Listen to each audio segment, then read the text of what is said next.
dobiti, naprimer za prodajo, strokovnjaka za mednarodno prodajo, pa da je še iz živilskega sektorja, je skoraj nemogoče. Da smo prvi v Evropi, ki imamo lahko čija v sladoledu. Kaj ima konkurenca, pa on nima? Kje je priložnost? Kaj teče v Angliji, kaj se dobro prodaja v Angliji, pa v Skandinaviji, pa se bi mogoče tudi v Nemčiji. In ta domača naloga, potem je pogajanje enostavno.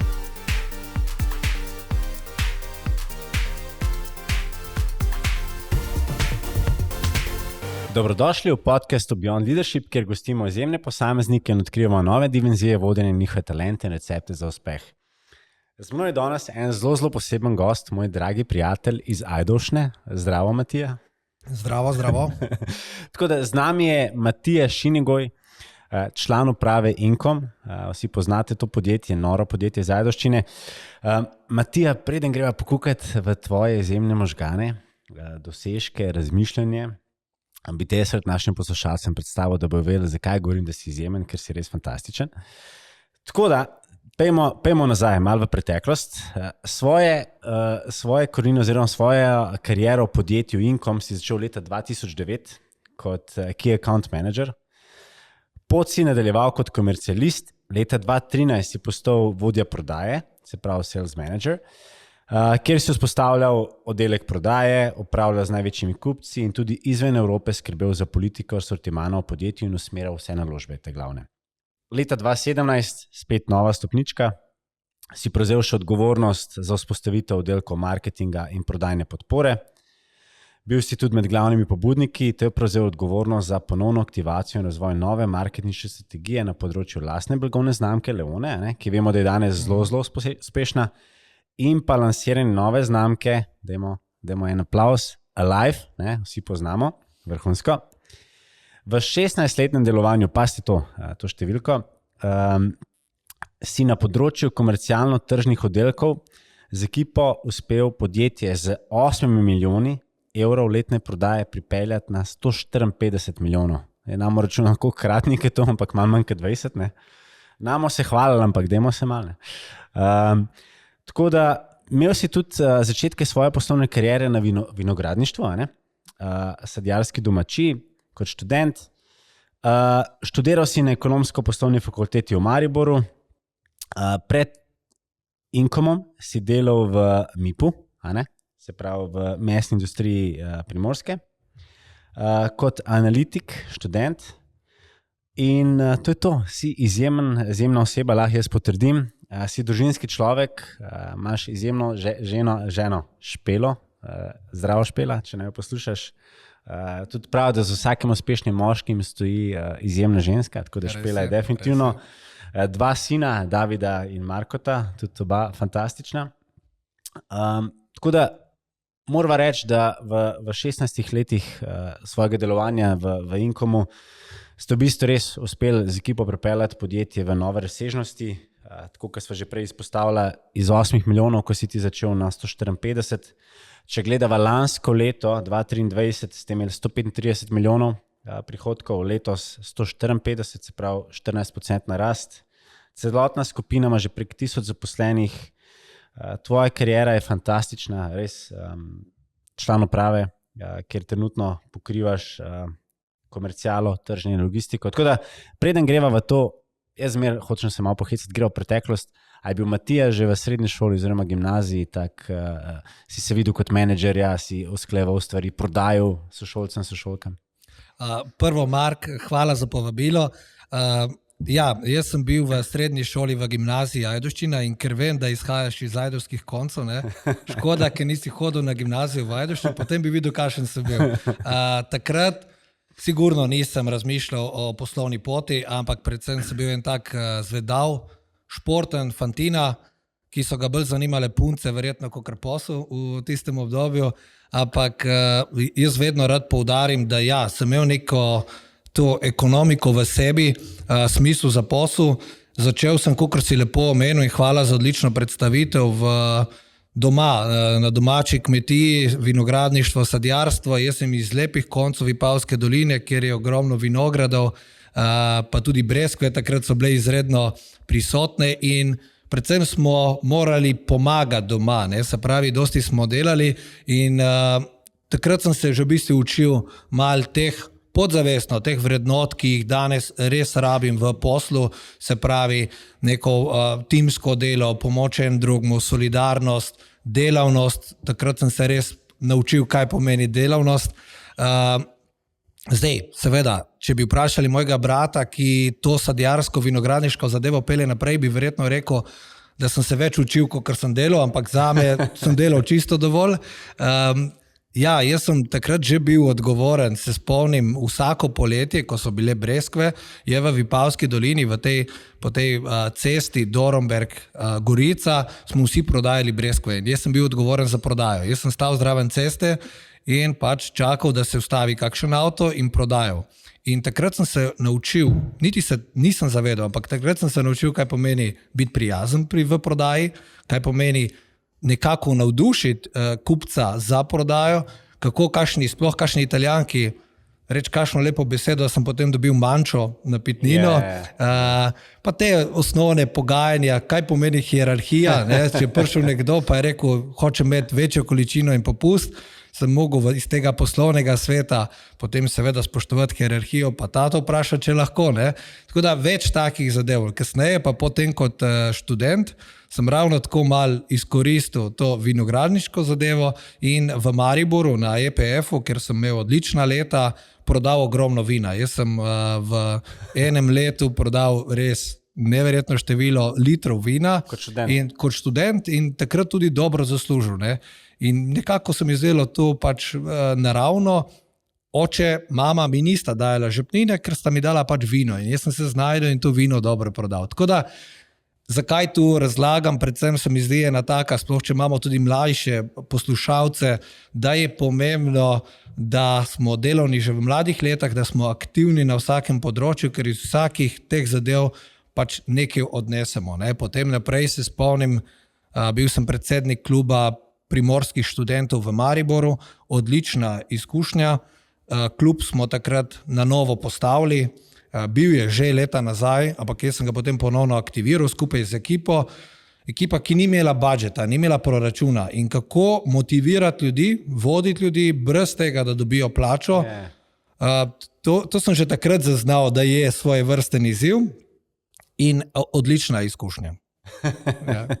Po mojem si zelo za dobro destinacijo za prodajo vina. Okay.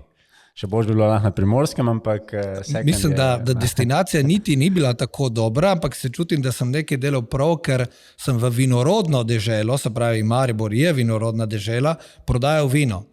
To je kakor, da bi prodajal drva v gozd, ne? Sem pa res priznam prodal več rdečega vina kot belega vina. To sem hotel slišati, to je bilo malo provokacija. Okay. Da v bistvu je vse v osebi, kot ti odličen prodajnik, ne pa v...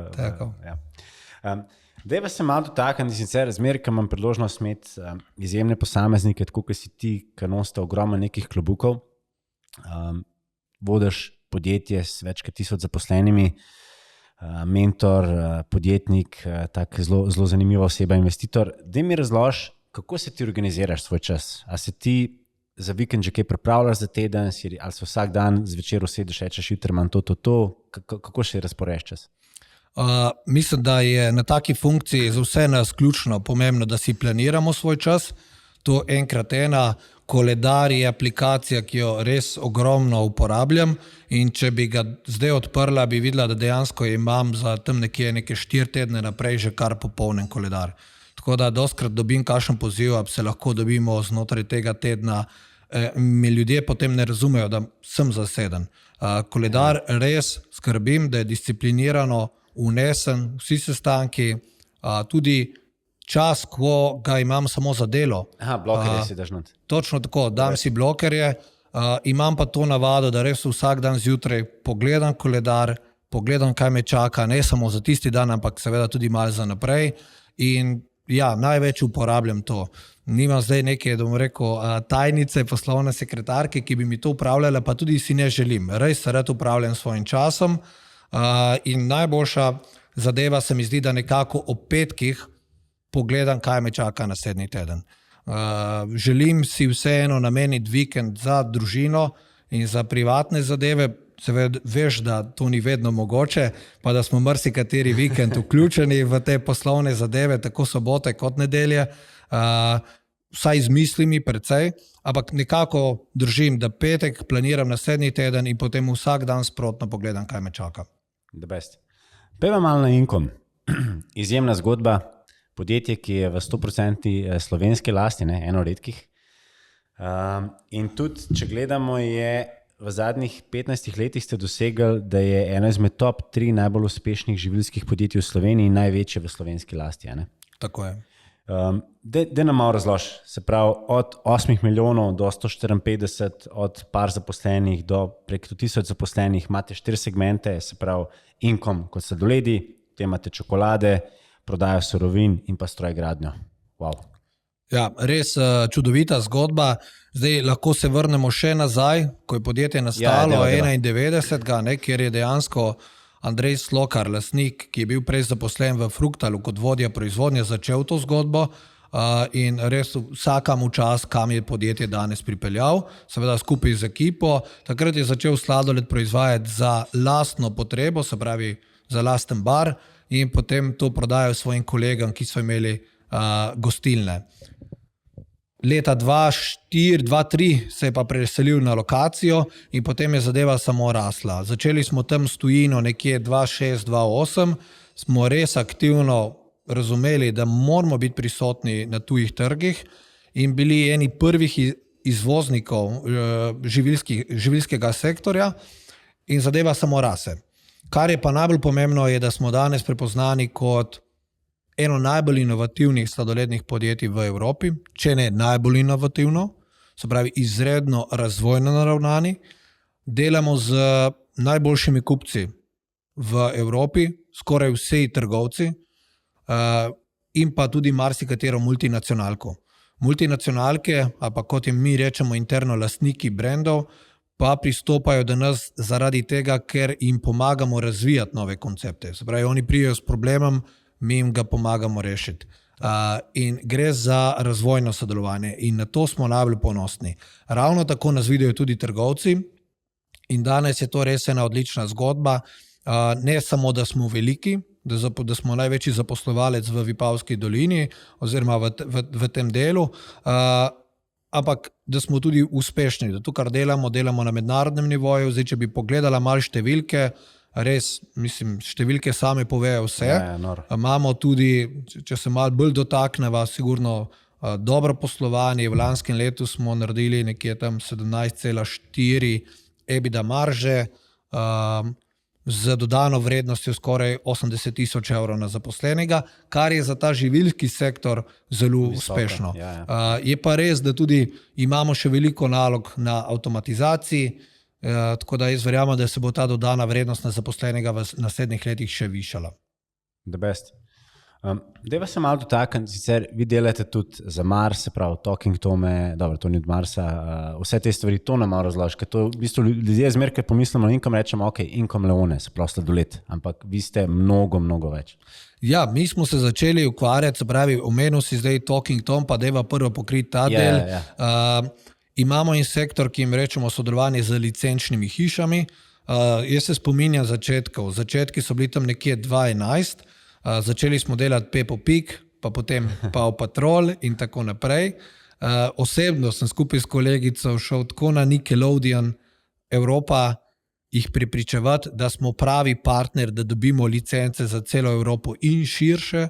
Imeli smo tudi, še vedno imamo licenco za Kitajsko, sicer jo ne uporabljamo, ampak dejansko lahko proizvajamo sladoled Paw Patrol tudi za Kitajsko. V celi Evropi absolutno sodelovali smo z Universalom, z Nickelodeonom, z Hasbrojem, z Disneyjem. Tako da res so to velika imena. Lahko povem tudi en primer, ko smo s kolegico šla v München na Disney Evropa. Mislim, pride en Inkom, se predstavimo, malo podjetje, za nas niso poznali, oni se pogovarjajo samo z Danone, pa Unilever, pa s takimi firmami in jih prepričati, da sodelujejo z nami, to je tista umetnost. Vedno smo pa izhajali iz samega produkta, ker na tem smo res dobri, smo najboljši in vedno smo kazali sam izdelek, se pravi, to smo sposobni narediti, kar drugi niso sposobni. Enostavno je dati na embalažo slikico Minionsa, drugo je pa ga narediti v obliki sladoleda, da dejansko spominja na Minions, da spominja na Tačke na patrulji, na Peppa Pig in tako naprej. In ta zgodba je izredno uspešna. Moram poudariti, da so ti sladoledi tudi za otroke najboljša izbira, ker so po prehranski vrednosti dejansko zelo ustrezni. Imajo, ker ne vsebujejo čokolade pa raznih dodatkov, zelo malo sladkorja na porcijo, ne kalorij, tako da so res tudi iz tega vidika dobra stvar za otroke. Drugo, kar si pa rekel, je pa multinacionalke. Različne so, poskušamo sodelovati z čim večjim številom, nekje se pa tudi sami sebe omejujejo, se pravi, ne bom zdaj imenoval, ampak če ena multinacionalka ima v pogodbi, s katerimi konkurenti mi ne smemo delati. Tako da izbiramo previdno, s katerimi sodelujemo, in tudi sami so prepoznali pri nas to razvojno naravnanost. In še ena prednost, ki jo imamo, da smo prisotni na 40 trgih.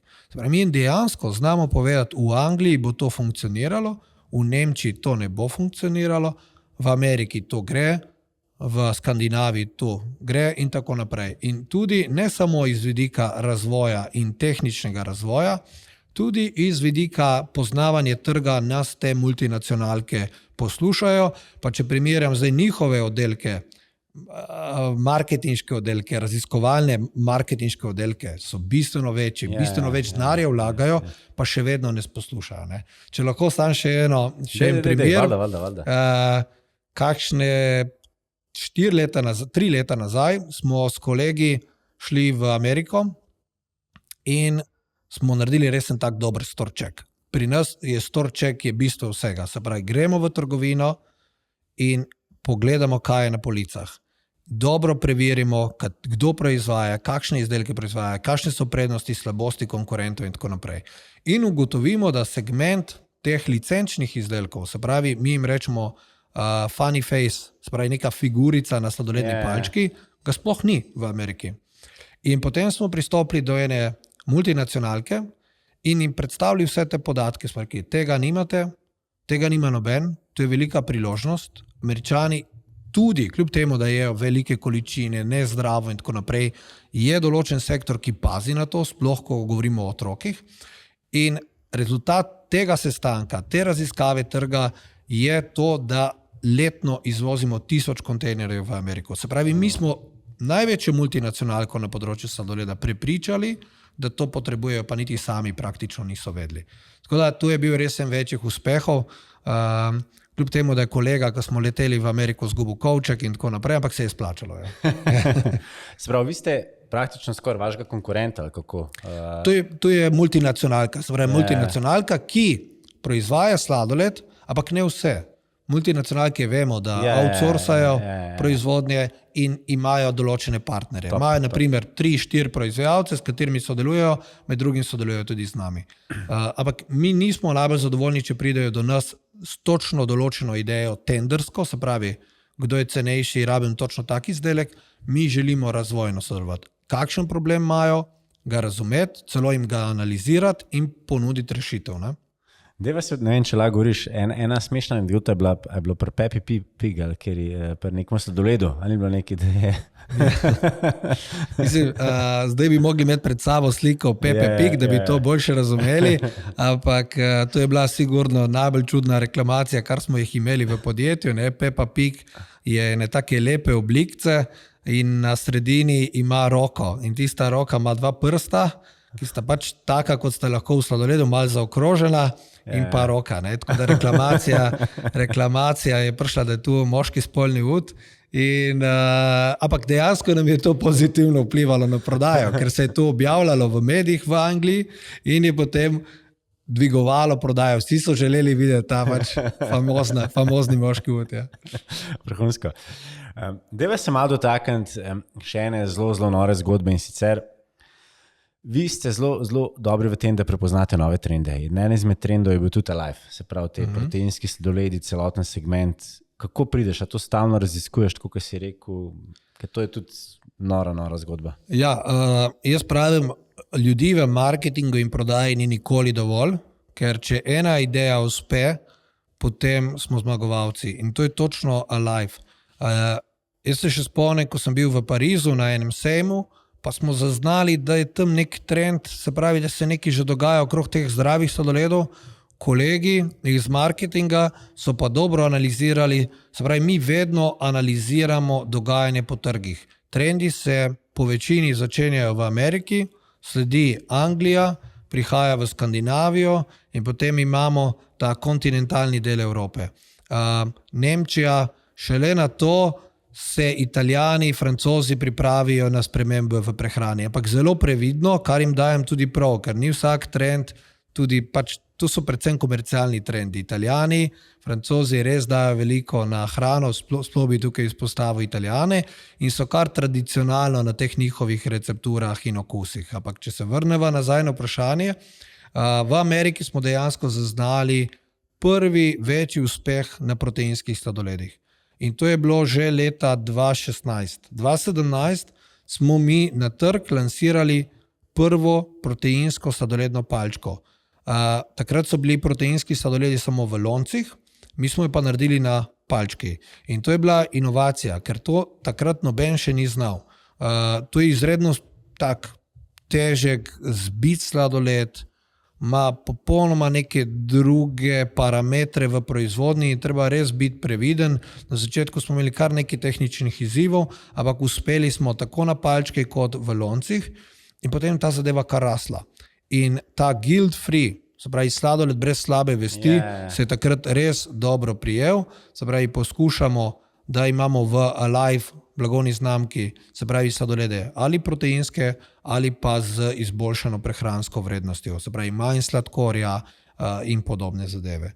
Tako da ta Alive je, bom rekel, taka mladostna blagovna znamka, primerna za vse starosti, ampak bom rekel, en povprečnik potrošnik je tam nekje 32-letna gospodična, bi rekel, ne? To je nekje povprečen potrošnik in super sodelujemo. Tukaj bi izpostavil tudi sodelovanje, ki ga imamo z influencerko Petro Parovel, ki, bom rekel, ko se je ona vključila tudi v promocijo teh izdelkov, smo doživeli še dodaten boom. Zdaj nimamo samo sladolednih palčk, imamo tudi že barse in tako naprej. Vem, odlični so. Ja. Redno jim. Kaj bi pa rekel, da je recimo tvoj največji uspeh, če gledaš tvoje življenje, tvojo kariero? Ja, dobro vprašanje, več odgovorov. Zdaj, kar osebno seveda, da imam odlično družino in to mi je najbolj pomembno, poslovno pa bi rekel, da sem najbolj ponosen na ekipo, ki smo jo zgradili v teh letih, v teh 16 letih. Jaz sem osebno bil res skoraj zraven vsakega razgovora, opravil sem sigurno 400-450 razgovorov v moji karieri, tako da sem pri vsakem razgovoru poskušal razumeti, kakšne ljudi bomo dobili v svojo ekipo in danes imamo eno lepo ekipo posameznikov, fenomenalni in brez njih tega, kjer smo danes nikakor ne bi naredili.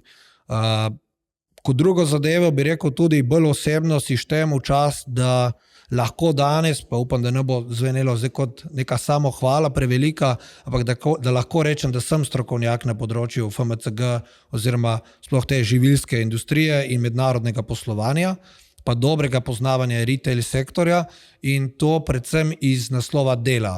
Dela, ko mi rečemo borbe, ne, se borimo in garanja. Mi nekih izobraževanj posebnih, ne, ki jih absolutno podpiram, da ne bo pomote, ne, nismo imeli od MBA-jo pa ne vem, nekih business schoolov in tako naprej. Kar smo se naučili skozi delo. Se pravi, jaz sem začel z vnašanjem naročil, z pisanjem Excel tabelice, ko sem začel v podjetju, niti Excela še niso uporabljali, dobro je obstajal že, ampak mi smo naročila pisali dejansko na mizni koledar, ne, in potem smo se učili skozi proces in sem ponosen na to, da sem prišel do nekega nivoja znanja, ki ga danes imam. Absolutno si štejem tudi to kot uspeh. Tretja zadeva so pa seveda številke, ki so zgovorne, kot sva rekla že na začetku. The best. Ja. Deva se malo dotaknem, če 16 let, ogromen izkušenj in tudi zdaj, ki si izpostavil ekipo, da si zelo ponosen. Kako bi rekel, da se je tvoj položaj, ko si rastel, se pravi iz key account managerja, potem vodja prodaje, marketinga, danes član uprave, Kako se je tvoj klobuk kot menedžer, kot vodja spremenil? Ali pa stil vodenja? Ja, mislim, stil vodenja je absolutno že s starostjo oziroma z letami izkušnji se pač spreminja. Jaz bi rekel, da včasih sem bil izredno operativno vključen, ker sem izhajal iz operative, se pravi od vnašanja naročil, pa mislim, vse smo delali takrat in tudi kot vodja si bil precej vključen v te zadeve. Danes je moj stil sigurno bolj mentorski, bolj nekako svetujem, kot nek svetovalec, paste na to in komunikacija, se pravi, da res pomagam, poskušam, nisem idealen, absolutno, pa se ne vključevati v vsako operativno zadevo in jih reševati, naprimer, na mesto ostalih vodij. Tega ne. Tako da jaz bi rekel tako en kratek odgovor, bistveno se mi je spremenil iz tega operativnega nadzora, vodenja do tega, da sem danes bistveno bolj mentor, pa neka pomočno. Kaj ti je pa recimo pomembno, ko si gradil te ekipe v različnih položajih? Kakšne lastnosti si iskal v svojih ekipah? Ja, mislim, da vsi v podjetju rečemo, da je pomembna energija. Zdaj, to besedo uporabljamo, energija, predvsem mislimo s tem neke vrednote, a je človek pripravljen na neko timsko delo, a ima pravo osebnost. To je za nas prva zadeva, ki jo iščemo. Seveda mora imeti tudi strokovno znanje. Absolutno mora imeti strokovno znanje in kompetence. Zdaj, tukaj bi dodal, vsi poznamo situacijo na trgu kadrov, druga zadeva, da smo mi iz Ajdovščine in nismo iz Ljubljane. Tako da dobiti, naprimer za prodajo, strokovnjaka za mednarodno prodajo, pa da je še iz živilskega sektorja, je skoraj nemogoče. In zaradi tega spremljamo, a je tu prava oseba, a je tu pravi človek, ker verjamemo, da se tehničnih veščin lahko priuči. In vsak zaposlen dobi mentorja, ki ga potem, bom rekel, nekako uči vseh teh tehničnih zadev, da pridobiva znanje. Danes veliko tudi vlagamo v izobraževanje v zaposlene, tako da ja, tudi to kar precej pomaga. To se mi zdi glavno, veš, da enkrat vidiš osebo, da ima energijo, pa ta odnos, da se da vsakega naučiti. Tako da vrhunsko. Deva se malo dotakniti tujine. Veliko si potoval, veliko trgov si mogel osvojiti, zdaj si prisotni na 40 trgih. Omenil si en fun fact, da je bil najhitreje sklenjen posel na Kanarskih otokih. Kaj to pomeni? Daj nam malo razloži. Ja, mislim, ta fun fact je bil res zanimiv. Mislim, da je bilo to enih 7 let nazaj. Dejansko sem dobil mail iz Kanarskih otokov, trgovska veriga, bil je tam nek agent, a bi vi proizvajali sladoled za nas. Jaz sem potem rabil en dan, da sem odgovoril, naslednji dan sem odgovoril, ja, seveda, dobim takoj ponovno mail, ok, pokliči me, da se dogovorimo. Jaz ga seveda nisem poklical tisti dan. Se veš, polno nekih opravkov, klical sem ga potem tretji dan. Možakar že malo nervozen, kje si, jaz te čakam, zakaj me nisi poklical, jaz te rabim, da pridem na Kanarske otoke. Sako, ja, kdaj, 14 dni, ne, jutri, pridi jutri, pojutrišnjem. Pojutrišnjem nisem šel, ampak sem šel tako nekje čez 3 dni, dobil karto, vzel vzorce, mi vzorce pakiramo v stiroporne škatle, noter damo suhi led, sladoled spakiramo na letalo, v Benetkah sem še mogel prepričati pilota, da mi je te vzorce dejansko dovolil dati na letalo, ker to je cela znanstvena fantastika. Pridem na Kanarske otoke, pogledajo vzorce, mi dajo roko, gremo na večerjo in sklenjen posel. To je bil res tako, bom rekel, v roku enega tedna, vse cene potrjene, naročilo v hiši, pogodba podpisana, vse sklenjeno. Danes več ne delamo s tem, tako da, ampak uspešno. No? Poslali smo nekaj kontejnerov na Kanarske otoke in zanimiva zadeva. Ful dobro, the best. Kaj bi pol rekel, če gledaš zdaj svojo kariero, da je bil ta aha trenutek, ki si rekel, to je to, kar hočem delati, v tem uživam? Ja, mogoče projekt. Ja, so projekti, ampak spet bi se malo vrnil na to ekipo. Meni postavljanje ekipe in da dihamo kot enom je najbolj pomembno in to me konstantno potrjuje. Tu mi daje tudi energije za naprej. Če pa govorim seveda o projektih, bi rekel, da je bila ta zgodba ponovne obuditve Leone blagovne znamke in ko smo se odločili, jaz sem večkrat potem predtem poslušal kolege, ki so, seveda jaz sem bil v neki drugi vlogi takrat kot sales and marketing manager, pa sej nimamo budžeta, pa sej tu ne bo šlo skozi, pa sej veš, da mi proizvajamo bolj private label kot drugo. In blagovna znamka nam je takrat res predstavljala majhen delež, tudi 3%.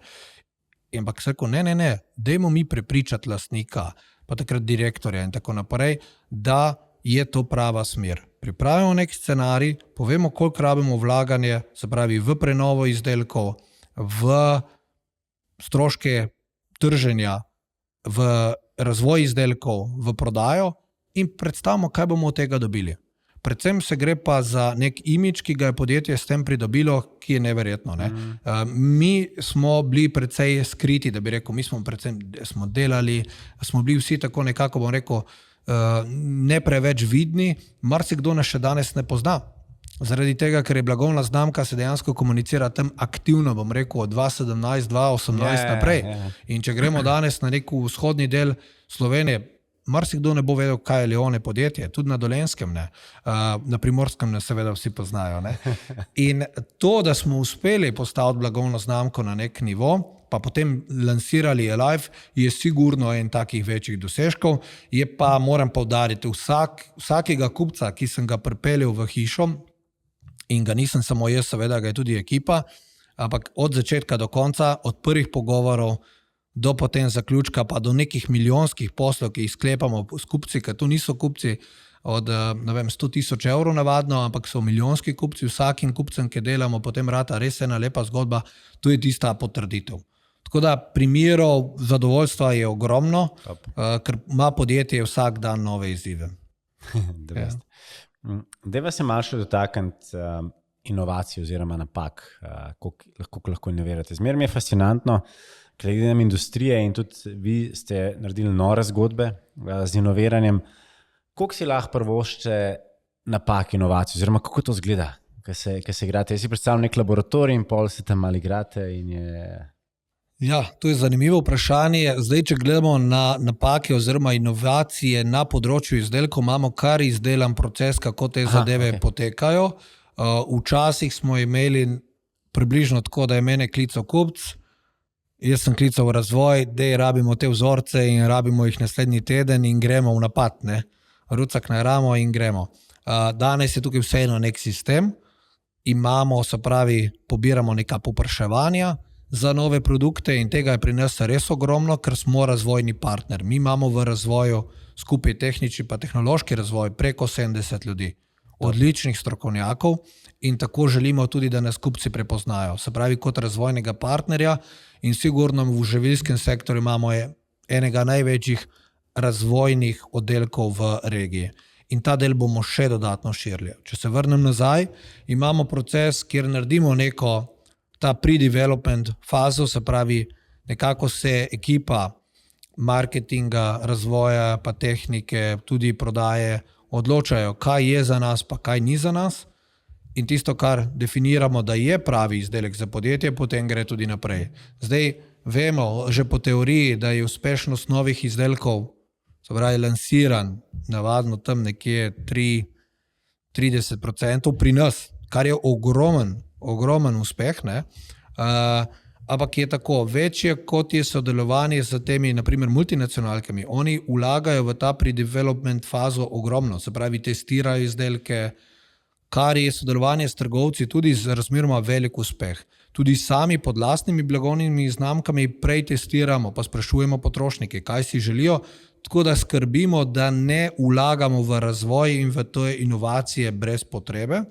Se pa napake vsekakor dogajajo. Lansirali smo tudi kaj, kar ni bilo uspešno. Naprimer, mi smo že pred leti imeli kanabis live palčko. Imeli smo noter dejansko CBD. Ni bil CBD, ni bilo CBD-ja, ker nismo imeli dovoljenja, ampak zadeva pač ni funkcionirala.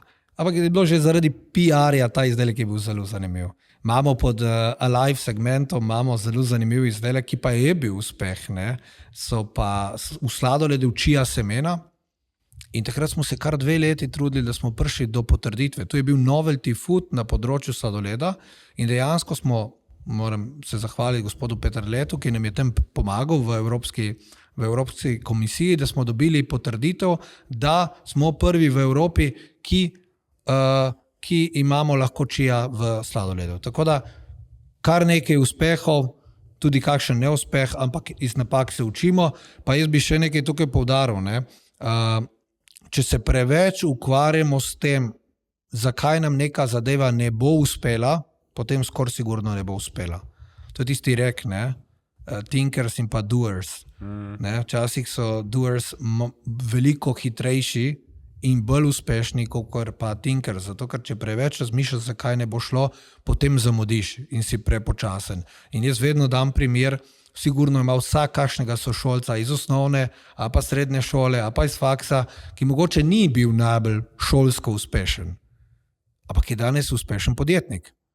Ker se ne preveč obremenjuje, ne? Tudi so neke teorije, se pravi, zdaj ne bom špekuliral, ampak ni nujno, da si ne vem kako inteligenten, da si uspešen podjetnik. To je res. Ker ne vidiš ovir. Se pravi, in na to moramo biti v podjetju izredno pozorni, da nimamo ene velike skupine ljudi, ki vidijo ovire. Ker hitro zapadeš v to, pa tega ne bomo delali, ker je prevelik capex, tega ne bomo delali, ker se ne bo prodajalo, pa tu ne bomo imeli pravega RVC-ja in tako naprej. Ne? Če gledamo na napake, potem zadeva ne bo uspešna. Če pa gledamo, zakaj bo uspelo, potem bo uspelo. Da mi povej še digitalizacija. Vi ste zdaj ogromna proizvodnja, že prej si omenil 1000 kontejnerjev v Ameriko, ogromen. Koliko morate biti v bistvu tudi usmerjeni v digitalizacijo, da lahko dohajate sploh ta povpraševanja pa potrebe? Absolutno smo zelo digitalizirano podjetje. Moram spet pohvaliti ekipe v podjetju, ki se s tem ukvarjajo. Če bi pogledali še 4 leta nazaj, podjetje je bilo absolutno manj digitalizirano, kot je danes.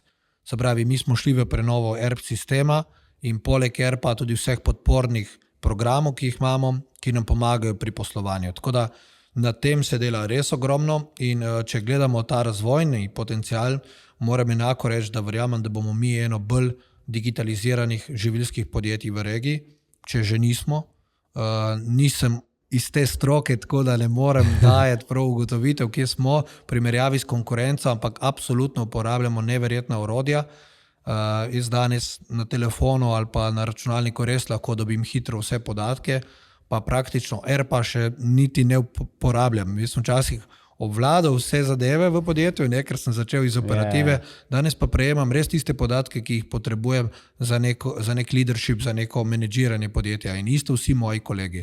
Tako da gremo absolutno v tu smer digitalizacije, to je itak zgodba, ki se nikoli ne zaključi, ker vsi ti tehnološki velikani ponujajo non-stop neke nove rešitve, prihaja umetna inteligenca, v FMCG industriji se že dogajajo zadeve, take, da trgovci spremljajo zaloge s pomočjo umetne inteligence in potem oddajo naročila. Imamo primer Unileverja, ki spremlja, se pravi s kamero, skrinje in zalogo v skrinji in potem generira naročila, pa cel supply chain vodi s pomočjo umetne inteligence.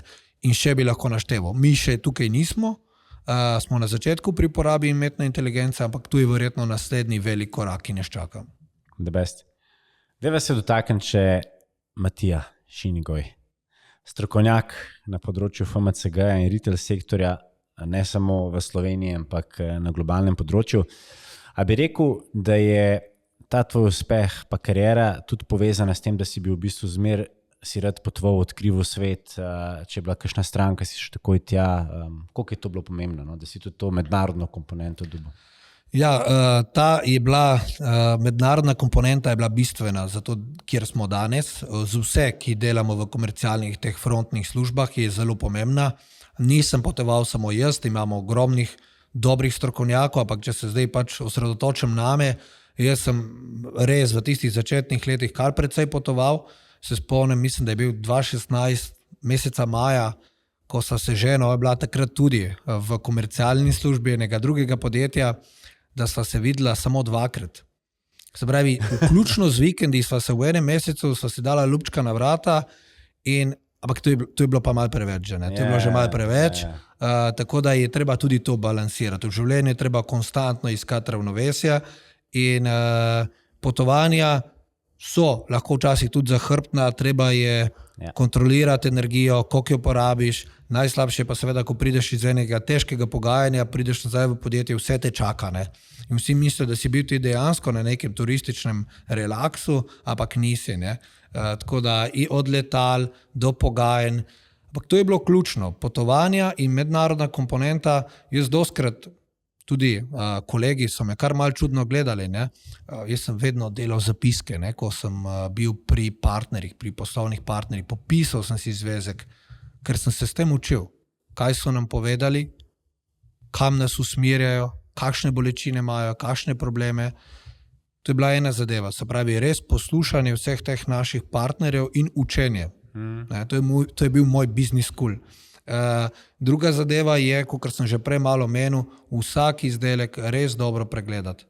Kakšne so prodajne politike oziroma cenovne politike trgovcev, a so se cene v Nemčiji na primer spremenile, a je skočila iz 1,99 na 2,49, koliko maržirajo trgovci, na kakšen način maržirajo, kaj to pomeni za nas, kje moramo biti mi z prodajnimi cenami, in to se lahko učiš samo, če greš na teren. Tega iz pisarne ne moreš upravljati. Tako da jaz verjamem, da smo podjetje, ki izredno spodbuja mlade, pejte na teren. Obiskujemo sejme, mi imamo ogromnih sejmov, zdaj delamo plan za leto 2026, to bo kar naporno, mi bomo dejansko res izredno prisotni po sejmeh od Middle Easta, cele Evrope, Amerike, tudi na Kitajsko gremo, tako da bomo res se razpršili, ker tam dobivaš dejansko informacije, kaj se dogaja. In potem se lahko nekako vodiš podjetje v pravo smer. The best. Deva se vtaknem, če malo si omenil ta zapis, ki si delal, pogajal si se in ti si praktično celo kariero si se bojeval na frontni liniji, a ne? Bil si skozi stik s partnerji, s kupci. Kaj je kakšna taka skrivnost pri pogajanjih? A si bil ti meren, si poslušal, a si zmeraj rekel, lej, tako kot zdaj Trump pri tarifah, dajmo zaostriti, pa pol? Ja, dobro vprašanje. Vsak ima mal svoj stil pogajanja, ne? Več, ko se nasmejemo, imeli smo enega partnerja v Nemčiji, ko mu predstavimo izdelek, pa reče, price is too high. In potem naš odgovor, ne, Patrik, niti cene ti nismo še pokazali, kako je predrago. Vseeno je predrago. Tako da na vse moraš biti pripravljen pri pogajanjih, tudi to, da se pogajajo še preden dobijo ceno. Jaz mislim, da je najbolj pomembno, da ogromno sprašujemo v procesu prodaje. Se pravi, spraševanje in ne samo predstavljanje nekih zadev, ki jih sploh ne zanimajo. Se pravi, prvo je razumeti, kaj sploh nasprotna stran potrebuje. Ker če mu jaz predstavljam neki artikel, ki ga dejansko v skrini ne rabi, potem ne bom uspešen. Pa sem lahko še ne vem kakšen pogajalec. Druga zadeva je, da naredimo domačo nalogo. Domača naloga je, ko gremo na Rewe v Nemčijo, ko gremo v Lidl, da razumemo, kaj ima v škrini, kaj ima na polici, kaj mu manjka, kaj ima konkurenca, pa on nima, kje je priložnost, kaj teče v Angliji, kaj se dobro prodaja v Angliji, pa v Skandinaviji, pa se bi mogoče tudi v Nemčiji. In ta domača naloga, potem je pogajanje enostavno. Zaradi teh in teh podatkov morate imeti ta in ta izdelek. In ko prideš tako pripravljen, si navadno uspešen. Zdaj pogajanja so pa nekoliko drugačna, kot so včasih bila. Včasih smo imeli pogajanja res tako za mizo, smo se pogajali, se pogovarjali, usklajevali. Danes trgovci, moram reči, pač niso neumni. Oni rečejo, pošli ceno v obrazcu in to je to. Spravi, ni stika, ko se pogajamo, ne? Pride tudi do pogajanja, pride tudi do usklajevanja, ampak so previdni, ne? Tudi oni verjetno delajo svoje študije, mi se učimo, kako se pogajati, ampak tudi oni se učijo, kako pogajati. Tako da jaz si ne želim tega dela tako zdigitalizirati, sem pristaš osebnega stika, osebnega odnosa, ampak ja, časi se malo spreminjajo. Tako da bom rekel, različni kupci, različni stili, različni prodajniki, različni stili. Če pa moram dati eno tako priporočilo, bi rekel več spraševanja in manj nakladanja, če lahko rečem po domače. In ko predstavljamo izdelek oziroma ko se pogajamo, na koncu moramo zadevo tudi zaključiti. Ne puščati zadevo odprtih. Se pravi, če pustimo zadevo odprto, pa rečemo, ok, I will send you the price, I will send you this. Potem imaš veliko možnost, da zadeva ne bo realizirana. Če pa daš roko in tam zaključiš zadevo, potem je zadeva narejena. Noben se ne bo več potegnil nazaj. The best. Ja. Ful dobro. Deva se malo dotakniti, če jaz tudi, ki sem bil pri tebi na obisku večkrat, vidim, koliko v bistvu si cenjen, koliko te vsi spoštujejo. In me zanima, kot vodja, kot menedžer, kot zdaj član uprave, kakšen je tvoj stil, kad daješ feedback? A si ti sandwich metoda, pohvališ pa rečeš pol, ampak to je pa ful slabo, ampak si pa ful dober, ne? Ali si direkten, transparenten, rečeš lej, pač to ni ok. Mislim, spet zanimivo vprašanje, to bi mogli moje podrejene vprašati, kakšne feedbacke dajem. Poskušam pa absolutno biti transparenten in poskušam imeti čim bolj odprto komunikacijo, kot se jo le da. Sem izreden pristaš, da se zadeve rešuje redno, konstantno, na tedenski bazi. Se pravi, z vsemi mojimi direktno podrejenimi, se pravi, z vodjami posameznih oddelkov, imam tedenske sestanke, ki so namenjeni tem pogovorom. Se pravi, držim se enega enostavnega reka, ki mi ga je nekoč nekdo povedal, grajaj, če že moraš dajati neko kritiko, vedno 1 na 1, hvali pred drugimi in če že imam kaj zapovedati, moram to delati 1 na 1. To je ena stvar, druga je, to moraš delati redno. Ne smeš čakati 3 mesece in potem zadeva poči, ampak delaj na tedenskem nivoju. To delaš v redu, to delaš slabo, to delaš ok. Mi je pa en zanimiv coach v Sloveniji, res ena taka lepa misel. Z izrecno pohvalo in z dobro pohvalo postavljamo standarde. Se pravi, bolj moramo biti pristaši, pa vsak mora delati ogromno na sebi, tudi jaz. Z dobro pohvalo, ko je ena stvar narejena super, takrat postavimo standard. In ljudje bojo sami razumeli, na tem nivoju moram biti. In kar je manj, očitno ni dovolj za pohvalo in ni dovolj za podjetje. Ne? The best. Ja. Vidiš, jaz zmerno robe delam, jaz zmer pohvalim 1 na 1, pa grajem predvsem, ne se hecam. Ampak ful dober nav, the best. Pejva še malo na osebno življenje. In sicer, ko sem te vprašal, da mi napišeš tvoj najljubši citat, si napisal You are what you think. Zakaj tega? Ker, mislim, citatov, zdaj, da bi mogel izbrati enega... Ampak res po tega si izbral, ajde. Moram priznati, da ne maram vprašati najljubša knjiga, najljubši film in tako naprej, ker tega nimam, nisem občudovalec, ne izrekov, ne posameznikov, ne knjig, ne tako naprej, ampak pač nekaj sem mogel napisati in tega imam tako nekje med top. You are what you think.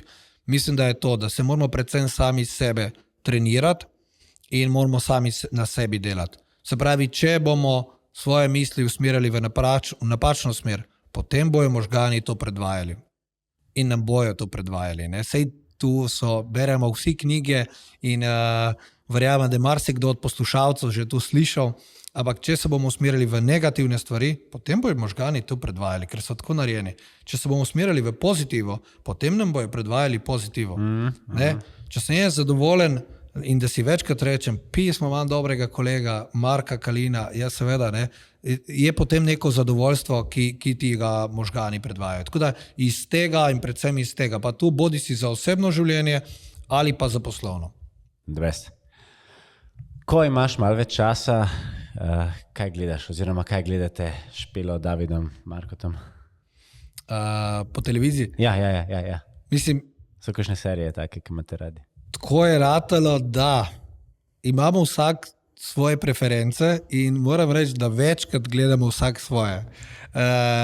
Se dobimo kdaj pred televizijo vsi skupaj in pogledamo kakšno zadevo, ampak seveda Špela ima svoj nabor, jaz imam svoj nabor, David tudi že, on je zdaj 16-letnik, tako da že ima neke izbrane zadeve. Marko še ni toliko v teh serijah in televiziji, kar je tudi prav, ima 13 let, ampak nekako smo vsi usmerjeni v svoj del. Če pa že pogledamo kakšno akcijsko zadevo, pa kakšno komedijo skupaj. Ne? Kaj pa hobi, s čim se sproščaš? Se pravi, kaj je tvoja rešitev za stres? Hobi? Ja, rešitev za stres je je verjetno absolutno so hobi, je neka rekreacija. Zdaj, da bi bil jaz tukaj nek ultrašportnik, absolutno nisem. Sem pa v mladih letih bil predvsej v športu, ne? Športnik šole v osnovni šoli, tisto potem treniral vse športe, od košarke, nogometa, atletike, ampak danes nismo v taki kondiciji. Grem na bicikel, absolutno v teh pomladanskih in poletnim obdobju, absolutno gorsko kolesarjenje, pa v zimskem obdobju od smučanja pa nekih fitnesov in podobnih zadev. To je nujno potrebno. Ni samo psihična, ampak je tudi fizična kondicija, smo odgovorni sami zase in zato moramo poskrbeti. Je pa seveda, ne moremo samo skozi šport sproščati stres, moramo ga uravnavati pač takrat, ko se te zadeve dogajajo, tako da 2-krat vdihniti. Nekdo mi je svetoval, pa še zdaj nisem tam, ne, po vsakem sestanku, da imej 10 minut premora. Žal nisem še tam. 10-15 minut, da ohladiš, narediš malo refleksije, kaj ste sploh predelali in potem gremo naprej. Tako da različni prijemi, nismo pa še idealni. Se to veš, nikoli ne boš, ne. Če delaš na vse, pol se tega zavedaš in že to je zmaga. Dajva se dotakniti še, aj kakšen podjetnik, tuj ali pa slovenski, ki ga občuduješ? Kakor sem prej rekel, nimam top knjig, televizijskih serij in tako naprej, tudi ne podjetnikov. So sigurno ta imena, ki so v svetu uspešna, jih spremljam, preberem kakšno knjigo, da bi pa rekel, da enega izpostavim ne bom. Če že, potem bom izpostavil našega lastnika, to je Andrej Slokar, ker spremljam zgodbo iz prve roke in mislim, da je občudovanja vredna. Imamo v Ajdovščini tudi Boscarola, ki je izredno uspešen na slovenskem nivoju. Tako da, ampak res ne rad dajem nekih ocen top podjetnikov, ker verjamem, da je vsak svoj, pa še eno zadevo, ne dovolim se komentirati in izbirati, če jih res ne poznam. Tako da zame moram poznati človeka osebno, da potem lahko rečem, to je top človek. Če ne, se mi zdi malo tako, sam iz tega, kar preberemo, a pa nekih podcastov je malo premalo, saj zame osebno. Ne, prav, ubijaš me s prijaznostjo, tako da zdaj moram nekaj težkega te vprašati. Ne, se hecam. Če odpreš, če bi zdaj odprla tvoj telefon, kaj so tisti glavni api, aplikacije, ki jih uporabljaš?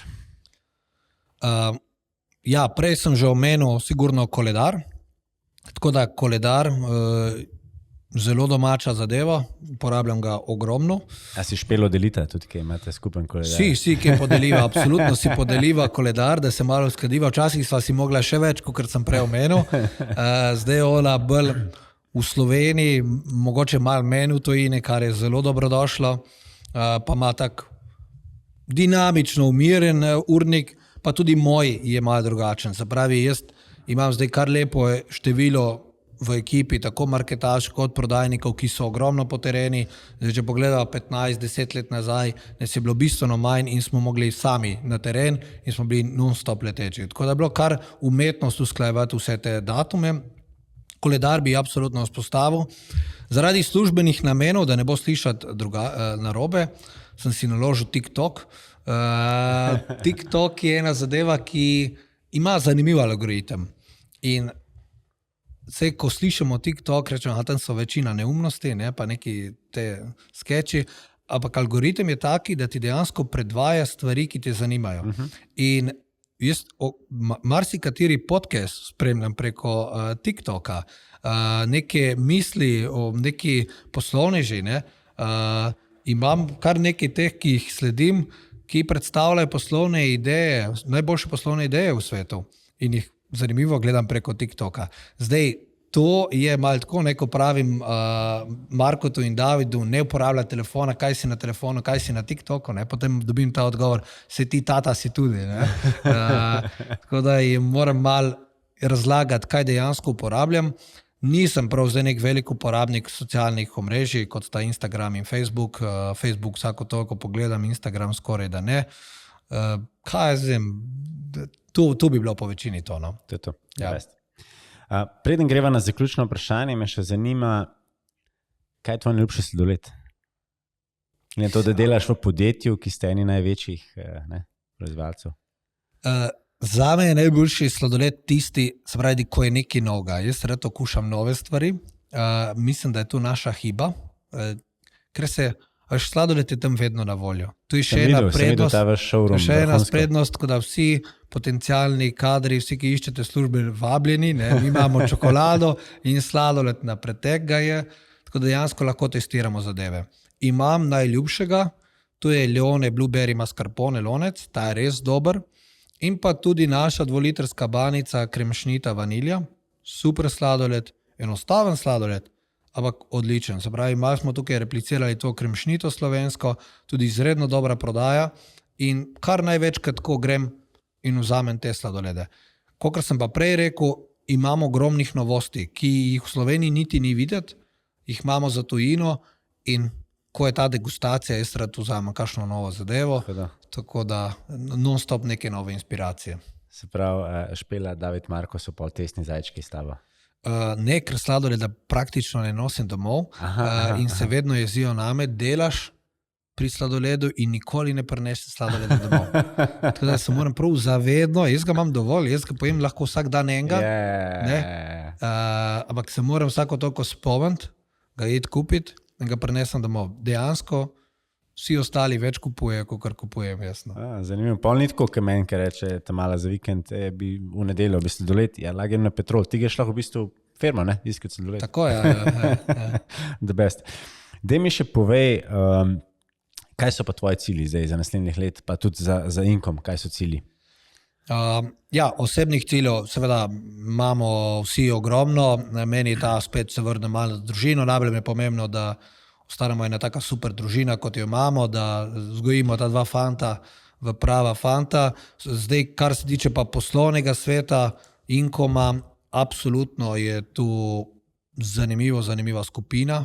Se pravi, prej si omenil, imamo sladoled, kjer smo med 5 največjimi sladoledarji v Evropi, družinskih podjetij. Najbolj inovativno sigurno čokolada, ki je danes na začetku, se pravi, tam smo nekje okrog 7 do 10 milijonov prometa v letošnjem letu in ta zgodba se bo neverjetno razširila v naslednjih 3-4 letih. Imamo lastno strojegradnjo, začeli smo se ukvarjati s prodajo surovin, obdelavo in prodajo surovin in še prihajajo novi stebri. Tako da mi že v letošnjem letu govorimo o tem okrog nekje 190 milijonov evrov prihodkov v celotni skupini in zadeva se bo verjetno v naslednjih 5 letih bistveno razširila. Ni nam bistveno, da ustvarjamo prihodke, samo prihodke, ampak tudi dodano vrednost, to razvojno noto in da se širimo nekako po širini in da dodajamo nove segmente. Vidimo, da sladoleda bi res lahko prodali ogromno, ampak ima svoje izzive, ima sezonsko naravo, se pravi sladoleda v mesecu aprilu, maju, juniju, juliju prodajaš kolikor hočeš, problem je sezonskost, tukaj je problem delovna sila.